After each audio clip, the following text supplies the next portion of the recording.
Untuk wanita hamil dan menyusui, ya, jika dia khawatir terhadap dirinya atau dia khawatir tentang janinnya, ya, maka kita tahu dia boleh tidak puasa. Dia boleh tidak berpuasa. Karena wanita hamil dalam kondisi berat, kata Allah Subhanahu wa taala, hamalathu ummuhu wahnan. Ya. Hamalathu ummuhu kurhan wa wada'athu kurhan, ya. Kemudian juga wahnan ala wahnin. Bagaimana seorang wanita ketika mengandung dalam kondisi dia tidak suka karena dia beban berat, punya anak, ya.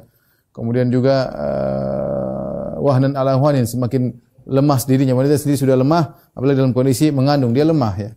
Dia lemah. Bahkan terkadang gizinya yang dia makan diambil oleh sang janin.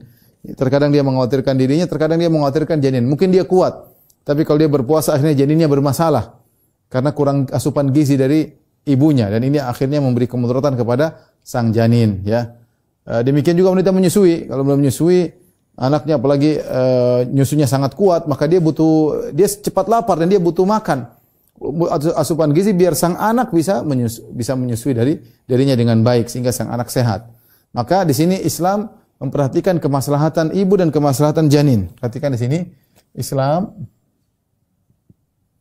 memperhatikan kemaslahatan sang ibu dan juga sang janin dan juga anak. Dari sini bahwasanya wanita yang hamil atau menyusui boleh tidak puasa. Boleh tidak puasa.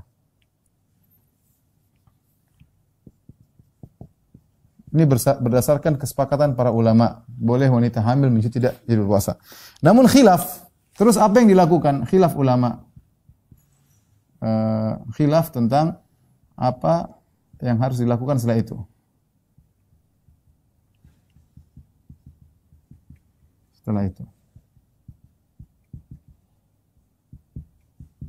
Secara umum ada dua pendapat, ada tiga pendapat, tapi secara umum ada dua pendapat yang kuat. Ya. Yang pertama, wanita hamil dan menyusui kalau mereka batal maka yang wajib adalah qadha. Adalah al-qadha, yaitu puasa di hari yang lain. Tanpa fidyah, ya. Qadha saja, ya. Ingat, tidak perlu fidyah, tanpa fidyah.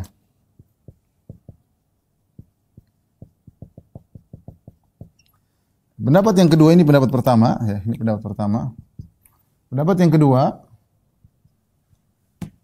cukup diganti dengan fidyah. Cukup diganti dengan fidyah tanpa qadha. Tanpa qadha. Fidyah memberi makan, satu hari diganti dengan memberi makan satu orang fakir miskin, ya. Nah, mana yang lebih kuat di antara dua pendapat ini? Pendapat ini pendapat jumhur ulama, mayoritas ulama, ya, mayoritas. Mereka mengatakan dikiaskan dengan sakit dan safar.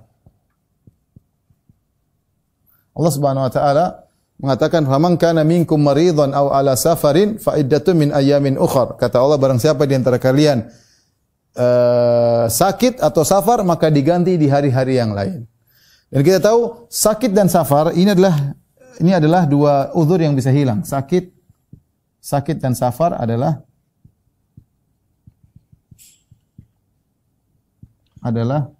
dua uzur yang bisa hilang. Maka demikian pula halnya dengan hamil dan menyusui. Hamil atau menyusui. Karena hamil dan menyusui adalah dua uzur yang bisa hilang. Wanita tidak selamanya hamil, wanita tidak menyusui. Kalau begitu, karena hamil dan menyusui adalah dua uzur yang bisa hilang, maka dikiaskan dengan seperti sakit dan safar, sama-sama uzur yang bisa hilang, maka kewajibanlah qadha, ya. Itu ingat sama-sama uzur yang bisa hilang. Baik. Secara dalil maka ini yang lebih kuat. Bahwasanya wanita yang hamil dan menyusui kewajibannya juga adalah qadha. Namun ada pendapat lain yang mengatakan cukup diganti dengan fidyah tanpa qadha, ya. Ini pendapat Ibnu Umar, fatwa dari Ibnu Umar dan Ibnu Abbas. Ini fatwa dari Ibnu Umar dan Ibnu Abbas. Ya. Membayar fidyah mirip seperti cukup membayar fidyah.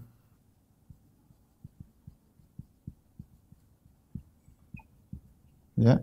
Mirip seperti orang yang tua. Orang yang sudah tua. Yang Allah mengatakan wa 'alal ladzina yutiqunahu fidyatun ta'amu miskin. Ya, kata Allah wa 'alal ladzina yutiqunahu fidyatun ta'amu miskin. Tentang orang tua. Orang tua bagaimana? Orang kalau sudah tua, uzurnya enggak bisa hilang. Uzurnya enggak bisa hilang, enggak mungkin kita bilang ganti hari yang lain. Dan semua yang uzurnya tidak bisa hilang maka dengan fidyah. Perhatikan kaidah. Semua uzur yang tidak bisa hilang maka tidak mungkin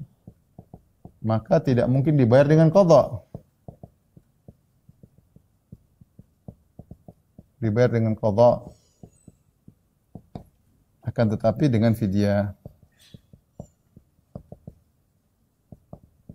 Semua uzur yang tidak bisa hilang maka tidak bisa dibayar dengan qadha. Karena bagaimana mau qadha? Dia uzurnya tidak bisa hilang. Seperti orang yang sudah tua. Kapan dia memuda lagi? Contoh lagi seperti orang yang sakit yang menahun, tidak sembuh-sembuh. Ya sudah, dia bayar fidyah terus. Meskipun dia masih muda tapi sakitnya enggak bisa hilang-hilang, maka dia bayar fidyah. Kenapa? Karena ini sakitnya menahun. Ya tidak mungkin kita bilang kamu nanti qadha ya karena tidak tahu kapan sembuhnya. Ya, penyakit yang sulit diharapkan kesembuhannya maka dengan fidyah. Yang jadi masalah sekarang hamil dan menyusui adalah uzur yang bisa hilang. Namun kita dapati fatwa dari Ibnu Umar dan Ibnu Abbas mengatakan bahwasanya wanita yang hamil dan menyusui cukup fidyah. Apalagi didukung dengan hadis.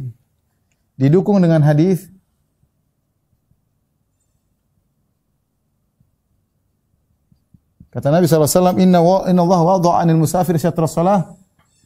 Inna Allah wada'a anil musafir syatra salat. Wa anil hamil wal murdi as-siyam. Perhatikan, ini namanya dalil iktiran. Kata Nabi SAW, sungguhnya Allah mengangkat dari orang yang sedang bersafar setengah solat. Orang kalau bersafar kan, kalau kita enggak bersafar kan solatnya 4 rakaat.